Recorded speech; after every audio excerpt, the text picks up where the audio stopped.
What is up, Yeousch Reloaded? This is your favorite, friendliest neighborhood American infidel, and today I am bringing you a little breakdown of the first sniper rifle, which is in Max Payne 3. Now, there is actually only 2 sniper rifles in the game, and the first one that you unlock at level 20 is this one, which is the semi-automatic FMPG3S, and it's pretty good.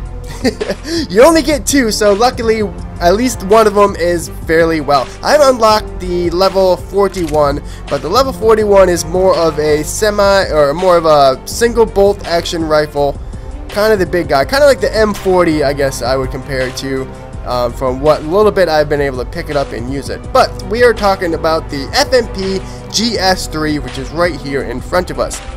Now, as you can see, it has fairly high damage and accuracy, which you would expect to come with a sniper rifle. The one thing I can say is that it's only one hit kills. You're pretty much guaranteed if you get it in the head or if you get it in the upper chest. Anywhere else, you're gonna have to put a couple extra bullets in them just to make sure they are down and out for the count. Now, if you're going against me and I have a sniper rifle, you can obviously see that 1 out of 3 times you're gonna walk away. Because what do I got? I got 31.1% accuracy and 0.8% KD, which I actually kind of thought would be a little bit higher, but oh wow. Now, I like using this weapon. It's pretty much my main weapon I use in this game, and we are going to go in and look at the attachments and a little bit of the customization you can use with this weapon. Now, you only have one barrel upgrade, and that is this one. It is barrel upgrade. It upgrades your weapon's barrel to decrease damage fall off. So now this can mean one of 2 things. It is either that the weapons in this game receive damage themselves. So like if you survive a grenade explosion, your weapon is actually a little bit damaged. So I don't know if it means that, or it can either mean that, you know, the further the enemy is away from you, this bullet will remain as effective if it was a shorter distance. I'm not sure which one of those 2 things that this barrel upgrade decrease of damage fall off means, but either one of those is a good thing, and it's better than nothing, and it really doesn't affect your overall weight for this weapon that much. So I go ahead and use it anyway. And now for the underslung attachments, you have 2 things. You can either have an extended clip, or you can have you can change, kind of sleight of hand, you can change that clip out faster. I go ahead and just use the extended clip anyway, because if you are facing 3 or 4 guys from a long way out there, you want to be able to keep that crosshairs on the targets rather than have to pull out of the scope and switch your weapons. So that's why I stick with the extended mag. Now, for the internal systems, you can have a gas block or you can have a gas systems kit. I go with the gas systems kit because it just increases your weapon's damage, which is always a good thing. The gas block really doesn't do anything except for lighten your weapon, but as you can see, there's just not that much of a fallout from using it or not using it, and you get a more of a, I guess, bang for your buck just from wanting to use the systems kit because it does increase your damage. So let's go ahead and equip that. Now, what I like to pair with this is just one single-handed M10, because I like to keep the overall loadout weight low. So I do have the grenades, because grenades are fun. And I use the trigger happy, which because it as you increase up levels, it just makes you more powerful. Let's see, we'll look at it a little bit better. Trigger happy. So level 1 is it grants armor piercing ammunition for 20 seconds.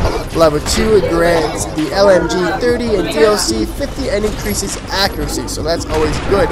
Increase of accuracy. Now the level 3 tier is the rotary grenade launcher with extra ammo, and that is always very useful, especially with some of the game modes within this game. I don't really mess with anything else. The glasses would be cool, but I don't use them. I don't care about Ghost Pro, and that's pretty much what this is.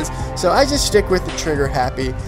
If you use something else, let me know. But for the custom slot for the upper area, for everything else basically makes you too heavy. I don't care about earning extra adrenaline, so whatever. I like using the military goggles because it protects you from flash grenades, and it also identifies booby-trapped corpses. So it's kind of sit rep pro-ish, because if you see a guy who has booby trap perk, they'll be outlined in red basically. So that's very nice, because I always got killed with them before I had these things on. I don't put anything in the chest slot because all it does is makes me fat. I'm already fat, I don't need to be fatter. I like the walkie-talkie because as a sniper, I try to get fur away.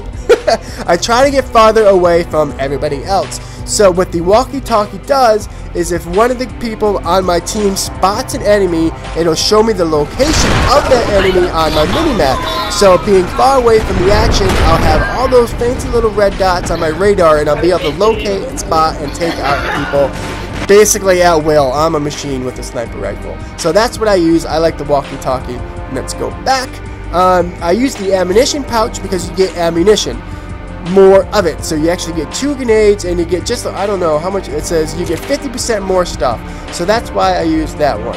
I don't use anything else. Now I'll explain to why I keep my loadout weight light, and that is because if you have a lighter loadout, you can regain health and adrenaline faster. The heavier, the fatter you are, you either just don't get it at all, or it just regains slowly. So as a sniper, you're either dodging and ducking in and out of cover, or you're just standing upright with that scope on 3 or 4 guys. And so if you are able to regenerate health, then you can kind of back away from the gunfight and regain that health and then get back into it. However, if you have no health regeneration, then you're pretty much good for 1, maybe 2 gunfights before you get taken out and are killed. So that's why I like to keep everything light, and I like this loadout here. Now, if you have a specific loadout that you use, then go ahead and share it. Let me know, because this is just what I use. Let's encourage some communication down in the comments below.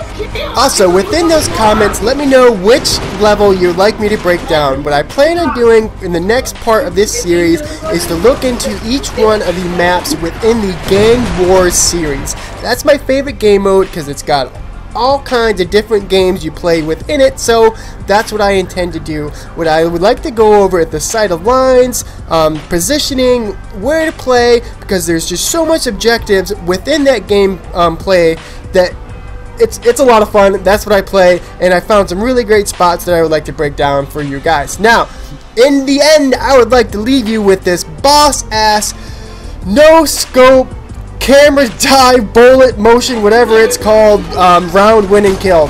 I'm American Infidel, y'all are Yeousch Reloaded, and I'm out of here. Peace, guys.